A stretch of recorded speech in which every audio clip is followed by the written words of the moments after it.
കപ്പ വെച്ച് പരീക്ഷിക്കാവുന്ന ഒരു ഐറ്റമാണ് കേട്ടോ ഇത്. കപ്പലായ, എന്ത് പേരാണല്ലേ, പലയിടങ്ങളിലും എന്താ പറയണമെന്ന് എനിക്കറിയില്ല. കപ്പലായ എന്ന് ഇതിങ്ങനെയാണ് ഇവിടെ അറിയപ്പെടുന്നത്.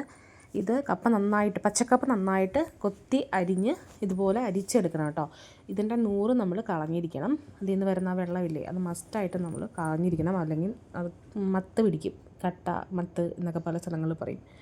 അങ്ങനെ നമ്മളിത് നന്നായിട്ട് അരച്ചിട്ട് ഇതിൻ്റെ വെള്ളം മൊത്തം നമ്മൾ ഊറ്റി കളഞ്ഞിട്ടുണ്ട്. ഇതിപ്പോൾ പനീറിന് നമ്മൾ പാല് പിരിച്ചിട്ട് എടുക്കുന്നൊരവസ്ഥ പോലെ ഉണ്ടല്ലേ, നല്ല രസമുണ്ട് കാണാനായിട്ട്. എന്തായാലും ഇതിലേക്ക് നമ്മൾ ആവശ്യത്തിനുള്ള ശർക്കര, തേങ്ങ, അതുപോലെ തന്നെ കുറച്ച് ജീരകത്തിൻ്റെ പൊടി, ഒരു പിഞ്ച് ഉപ്പ്, അതൊരു ടേസ്റ്റിന് വേണ്ടി മാത്രമാണ്. ശർക്കരയ്ക്ക് ബാലൻസ് ചെയ്യാൻ വേണ്ടിയിട്ടാണ് കേട്ടോ.